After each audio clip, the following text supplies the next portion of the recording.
Title আর thumbnail দেখে বুঝতে পারছেন আজ আমি কিসের ভিডিও করতে চলেছি। হ্যাঁ, আপনারা ঠিকই ধরতে পেরেছেন, স্নানের ভিডিও। তেল স্নানের আগে ভালো করে তেল মালিশ করবেন। দেখে নিন, তেল ঠিক এইভাবে মালিশ করবেন। স্নান যদি ঠিকভাবে করেন 135 রকমের রোগের থেকে উপকার পাবেন। আমি বাটি করে তেল নিয়ে এসেছি। ভালো করে ঠিক হাতে তেলটাকে রেখে ঠিক মাসাজ করবেন এইভাবে। দেখে নিন কিভাবে তেল মাখবেন। স্নানের আগে তেল মেখে স্নান করবেন, কিভাবে জল ঢালবেন, কিভাবে স্নান করবেন, কিভাবে গা হাত পা পুঁছবেন। এই রোগ কিন্তু 135 রকমের রোগ ঠিক হয় কিন্তু স্নানের থেকে। তেল নাভিতে দেবেন, তেল নাকে দেবেন। ভালো করে টেনে নিলে যেখানে আপনার সর্দি কাশি সাইনাস হবে না। একটুখানি তেল কানে দিলেন, দিয়ে বাটি থেকে তেল নিয়ে আপনি সারা পায়ে লাগাচ্ছেন ভালো করে। স্নানের আগে প্রতিদিন চেষ্টা করবেন সময় বার করে অন্তত 5টা মিনিট তেল দিয়ে একটু মাসাজ করতে সারা শরীর। এমনি প্রতিদিনই মাসাজ করা উচিত, কারণ শরীরের নার্ভগুলো ঠিক থাকে। আমরা যত নিজেকে সময় দেব, আমরা পয়সা উপায় করছি তো, প্রত্যেকে প্রচুর পরিশ্রম করছে। সেই সকালবেলা 8টায় খেয়ে বাড়ি থেকে বেরিয়ে যায় রাতে। এইভাবে তেল নিয়ে দুটো পায়ে ভালো করে মাসাজ করবেন। তেলের বাটি আমার উল্টে গেল। পিঠে, কোমরে, হাতে, পায়ে খুব ভালো করে মাসাজ করে নেবেন। ঠিক এইভাবে পায়ের তলায়,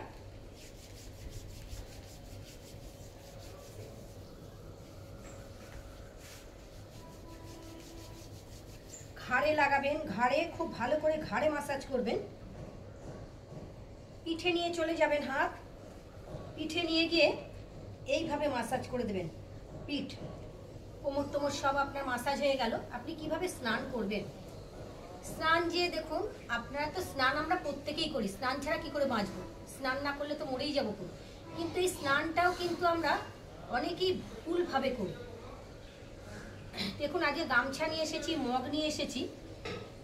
বাগভট্টজি বলেছেন, দেখুন আমরা যখন পুকুরে স্নান করি কি করি, আমরা জলে আগে নাবি। আগে কিন্তু প্রথম আমাদের পা ভেজে।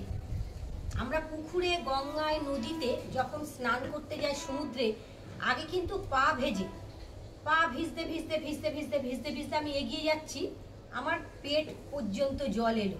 এবার আমি জলটাকে নিয়ে একটুখানি কি করি, পেটে জল নিয়ে থাবড়াই। প্রত্যেকেই পেটে জল নিয়ে থাবড়ান। কেন? এখানে ব্লাড সার্কুলেশনটা কিন্তু ঠিক হচ্ছে। ব্লাড সার্কুলেশনটা আপনার ঠিকভাবে হলেই আপনার পাচনতন্ত্র ঠিক থাকবে, ডাইজেস্টিভ সিস্টেম ঠিক থাকবে, গ্যাস, অ্যাসিডিটি, সুগার থেকে আপনি অনেক ভালো থাকবেন। তাহলে এবার আমি কি করি দেখবেন, অনেকে একটু জলটাকে নাকে টানে। এগুলো সব কিছু এগুলো কিন্তু প্রত্যেকটির কিন্তু বিজ্ঞান আছে। বিজ্ঞান ছাড়া কিন্তু যোগ হয় না। তা আপনি নাকে জলটা টানলেন, কারণ আপনার কোনোদিনও সাইনাস হবে না, আপনার কোনোদিনও সর্দি কাশি, টনসিল রোগের থেকে আপনি বাঁচবেন। তাহলে আপনি সর্ষের তেল নাকে টেনে গেছেন বাড়ি থেকে, ওখানে গিয়ে কিন্তু আপনি জলটা টানলেন, আপনার কিন্তু কষ্টটা কম হবে। তারপরে ধীরে ধীরে আপনি, অনেকে কান দেখুন বন্ধ করে যাতে কানের মধ্যে জল ঢোকে না। অনেকে নাক বন্ধ করে যাতে নাকে জল দিয়ে আপনি জলটা পুরো ডুব দিলেন। ডুব দিয়ে কিন্তু স্নান করলেন, পুরো মাথাটাটা ভিজিয়ে ভালো করে গামছাটাতে গিয়ে আপনি গাটাগুলো ভালো করে পরিষ্কার করলেন। আমি একদিকে তেল মাখছি, সেখানে আমার নার্ভের উপর চাপ পড়ছে, একদিকে আমি ভালো করে গামছা দিয়ে আমি সারা গা হাত পা পুঁছছি, সেখানেও কিন্তু আমাদের ফ্রোজেন শোল্ডার বলুন, হাতের ব্যথা, পায়ের ব্যথা, পিঠের ব্যথা, কোমরের ব্যথা থেকেও কিন্তু আমরা আরাম পাচ্ছি। তাহলে আপনারা নদীতে যেভাবে স্নান করেন, পুকুরে করেন, সেটা দেখিয়ে দিলাম। বাড়িতে কিভাবে স্নান করবেন দেখুন, অনেকে কি করে, তেল মেখে যাদের শাওয়ার আছে, শাওয়ারের তলায় মাথা ভেজায়। প্রথমে মাথা কোনোদিনও জল দেবেন না। মাথার জল কিন্তু সবার শেষে, যত ঠান্ডায় পড়ুক, যেখানেই যান, মাথা আর মুখে কিন্তু গরম জল না, ঠান্ডা জল। মাথায় ঠান্ডা জল, মুখেও ঠান্ডা জল দিয়ে সবসময় মুখের স্কিন না হলে আপনার দিন দিন গরম জলে এইভাবে লাগাতে লাগাতে স্কিনটা কুঁচকে যাবে, স্কিনটা ড্রাই হবে আর মাথার চুল উঠে যাবে। আপনি দেখুন প্রথমেই একটা আমরা যে যোগা শিখি প্রথম শব্দটাই হচ্ছে মাথা হচ্ছে গরম, পেট নরম, মাথা ঠান্ডা। দেখবেন অনেকে মাথায় হাত দিয়ে বলে তোর মাথাটা না কি গরম হয়ে গেছে, একটু সর্ষের তেল দিয়ে স্নান কর, নাহলে মাথায় একটু জল দে। সত্যিই তাই, মাথা দিয়ে এক এক সময় আগুন বেরোয়। মাথায় হাত দিয়ে দেখছেন মাথা দিয়ে আগুন বেরোচ্ছে, তখন আমরা একটু মাথাটাকে ভালো করে ধুই। আর পায়ের তলা সবসময় গরম। দেখবেন যখন মারা যায় আমরা কিন্তু পায়ের তলাটা সবসময় হাত দিয়ে দেখি পায়ের তলাটা গরম আছে কিনা। তাহলে পায়ের তলা হচ্ছে গরম, পেট হচ্ছে নরম আর মাথা হচ্ছে ঠান্ডা। তাহলে যখন স্নান করবেন দেখে নিন, আগে মগে করে ঠিক জল নেবেন বালতি থেকে, নিয়ে প্রথম হচ্ছে পায়ে ঢালবেন।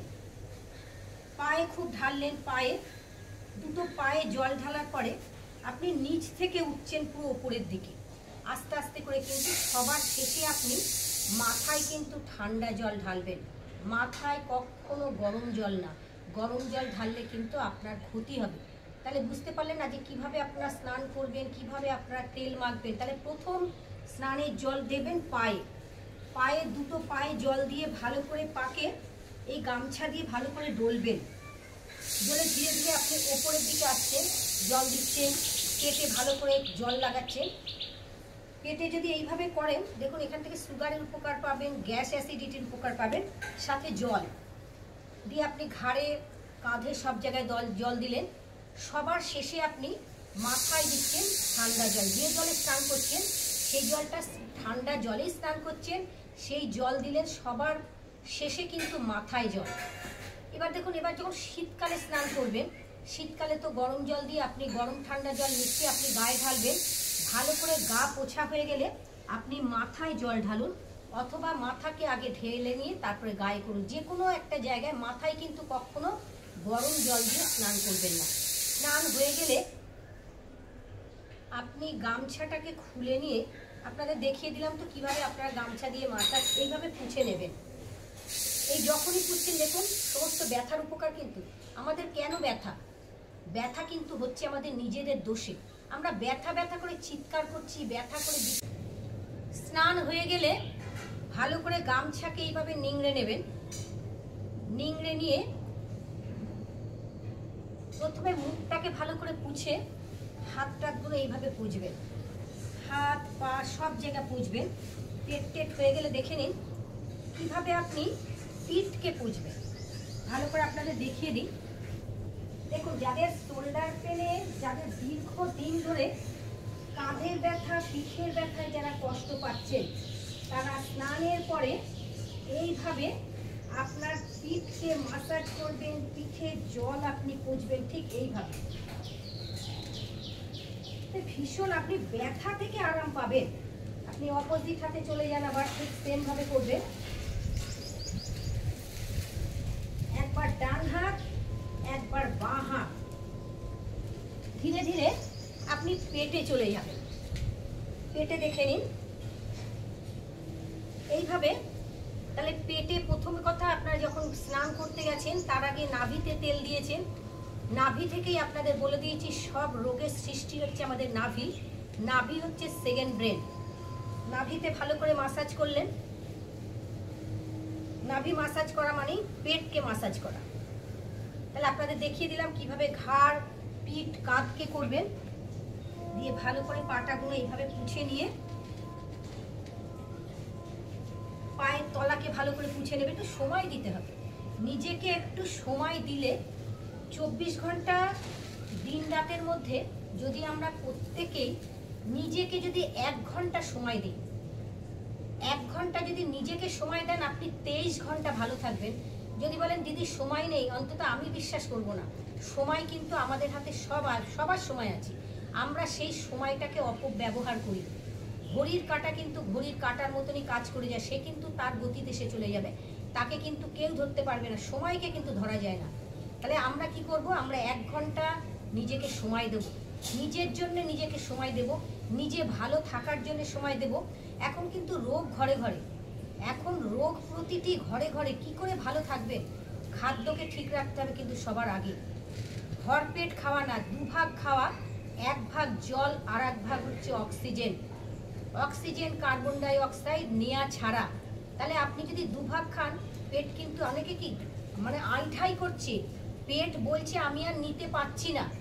পেট আপনাকে সিগন্যাল দিচ্ছে, রেড সিগন্যাল দিয়েছে, পেট বলছে আমি নিতে পারছি না, আমাকে বাইরে বার করো।